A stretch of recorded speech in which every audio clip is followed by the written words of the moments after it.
Anda kembali di Kabar Khusus pemirsa dan kami akan kembali mengajak Anda untuk berbincang dengan Prof. Gayus Lumbun yang merupakan pakar hukum pidana. Prof. Gayus masih tersambung bersama kami ya? Ya, masih.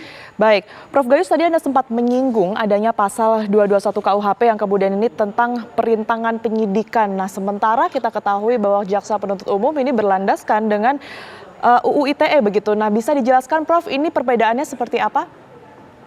Ya, di UU ITE itu yaitu diatur secara spesifik ya di Undang-Undang tentang ITE ya, di Undang-Undang Nomor 19 Tahun 2016.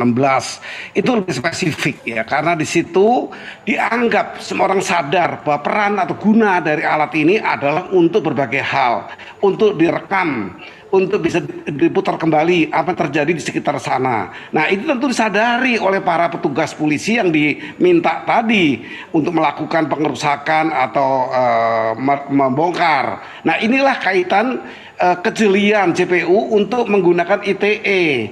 Tidak semata-mata sarana saja digunakan untuk dirusak, tapi dengan undang-undang spesifik.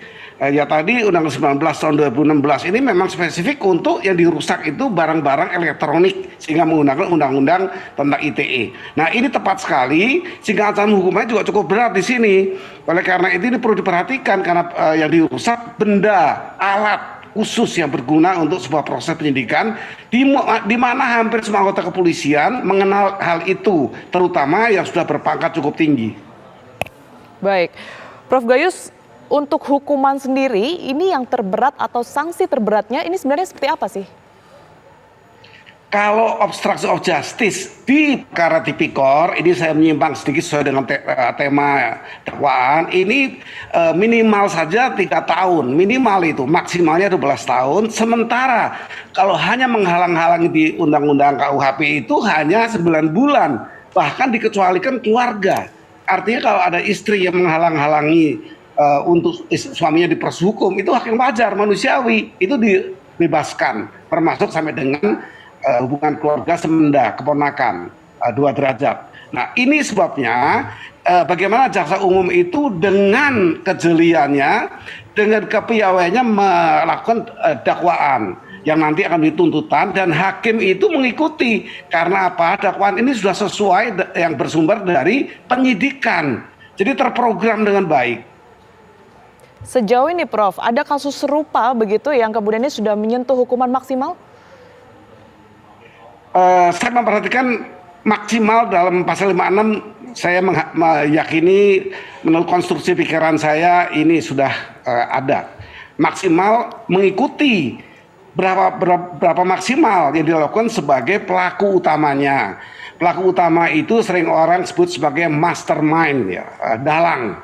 Nah, kalau dalang itu mati terbukti 340, maka maksimal dari yang orang ikut memberi sarana membantu ini kenakan 15 tahun dipotong sepertiga. Kalau dihukum seumur hidup sama. Kalau dihukum 20 tahun ke bawah maka hanya 10 tahun dipotong sepertiga. Itu jelas di undang-undang mengatur seperti itu, yaitu di pasal 57 KUHP. Baik Prof, mungkin juga bisa kembali dijelaskan Prof kepada mungkin publik yang masih awam gitu ya berkaitan dengan tahapan-tahapan sidang obstruction of justice pada kasus ini. Kedepannya seperti apa Prof setelah pemeriksaan saksi? Mengingat ini memang banyak sekali yang terlibat begitu. Ini kan saksi juga terdakwa ini sebenarnya berapa orang bisa sebagai saksi mahkota atau nanti untuk orang lain. Saya akan mengaitkan dengan sekelompok anggota polisi yang ditugaskan ke Jambi misalnya. Isi tugas itu apa dan status tugas itu apa sehingga bisa dikenakan pasal ini juga. Dia memang tidak ikut serta melakukan, tetapi dia memberi bantuan, sarana. Nah, ini juga bagian dari pasal 56 yang didakwakan itu. Dan ancaman hukum seperti saya katakan tadi, maksimal mengikuti berapa besar pelaku utama melakukan, dipotong sepertiga kali 15 tahun kalau itu maksimal hukuman mati atau seumur hidup. Di bawah 20 tahun dikenakan 10 tahun dikurangi sepertiga. Itu bagi saya anggota-anggota yang melarang membuka peti di Jambi, malah mengumpulkan HP dan sebagainya yang saya dengarkan dari dakwaan yang ada. Baik. Ini termasuk obstruction of justice juga. Artinya ini dikenakan kepada menghalang-halangi proses penegakan hukum yang diatur di pasal 221 dan bukan di pasal 22 di Undang-Undang Tipikor sebagaimana dicuatkan terus-menerus sebagai obstruction of justice, bukan itu.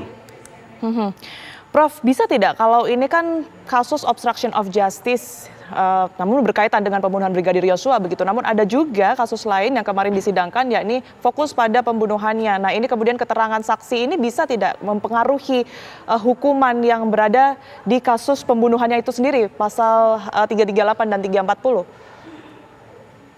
Keterangan apapun dan bersumber dari manapun itu menjadi masukan bagi persidangan di luar maupun di dalam pengadilan. Sering orang mengatakan hanya dalam pengadilan, ternyata tidak. Di luar pun akan menjadi masukan sejauh ada iringan bukti yang sah menurut hukum yang mendampingi keterangan itu. Kalau tidak ya diabaikan. Bahkan kalau ini terasa menghalang-halangi, kena juga ini obstruction of justice 221 KUHP. Kalau itu dicuatkan apalagi tidak benar, dan tidak benar ini oleh advokatnya atau oleh penasihat hukumnya yang mengarang ini. Kalau saya katakan ya, kalau terjadi seperti itu, penasihat hukum tidak lepas dari sanksi walaupun dibebaskan undang-undang advokat, tetapi ada bagaimana dihukum menurut pelanggaran atau penghinaan pengadilan, disebut sebagai contempt of court. Jadi saya dengarkan sendiri banyak penasihat hukum mengatakan hal yang baru yang tidak ada pada pemberkasan perkara, ini perlu diteliti. Kalau ini keadaan yang tidak benar, membantu mencuatkan karena tidak meneliti dulu, terus publik menjadi tersesat untuk memahami, bisa dikenakan bahwa advokat telah melanggar contempt of court, penghinaan kepada pengadilan. Prof, seperti yang kita ketahui bahwa tersangka dari obstruction of justice ini kan salah satunya juga merupakan tersangka dari pembunuhan Brigadir Nofriansyah Yosua Huta Barat, ya ini Ferdy Sambo dan juga Ferdy Sambo dalam hal ini. Nah, ini ada bermasalah tidak dengan satu tersangka terjerat dengan dua kasus ini? Saya pikir semuanya akan tidak masalah dan menjadi beban. Kita memang tidak seperti sistem hukum di negara lain, common law misalnya bisa kumulasi, tidak ya, tetapi diambil tertinggi kalaupun terjadi di dua hal. Dan maksimalnya maksud saya itu 20 tahun. Tidak mungkin bertambah-tambah sampai lebih dari sekian puluh tahun seperti di negara lain. Kita punya sistem pembatasan pidana itu sampai dengan 20 tahun. Seperti itu. Baik, Prof Gayus, ini kita fokus terhadap terdakwa pada hari ini, AKP Irfan Widianto. Ini sebelumnya tidak mengajukan eksepsi, Prof. Nah, ini bagaimana Prof Gayus sendiri melihatnya berkaitan dengan keseluruhan rangkaian persidangan berkaitan juga dengan obstruction of justice?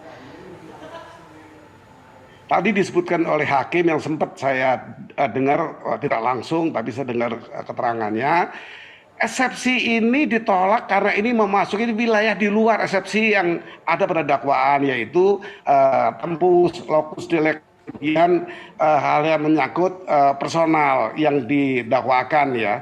Nah, individunya. Dan ini tidak ada yang menyimpang. Kejadian di Magelang atau di Jakarta misalnya itu clear. Pada dakwaan itu tidak ada kesalahan. Itu yang perlu saya jawab, sehingga hari ini putusan semua sudah saya sampaikan beberapa waktu yang lalu. Saya menduga akan ditolak karena eksepsi telah melebihi dari ketentuan undang-undang, yaitu tidak boleh memasuki pokok perkara. Tapi saya berpandangan itu bukan tidak diketahui oleh para pihak, tapi itu curi start agar publik tahu apa yang akan diimbangi. Nah, ini saya menganggap sebagai satu curi start, tetapi tidak ada sanksi untuk itu di Indonesia. Jadi itu satu hal yang wajar saja, hanya hakim menolak eksepsi. Baik, kita tahan terlebih dahulu, Prof, untuk perbincangan kali ini. Sebelumnya pemirsa, kami akan kembali usai jeda berikut ini. Tetaplah bersama kami di Kabar Khusus.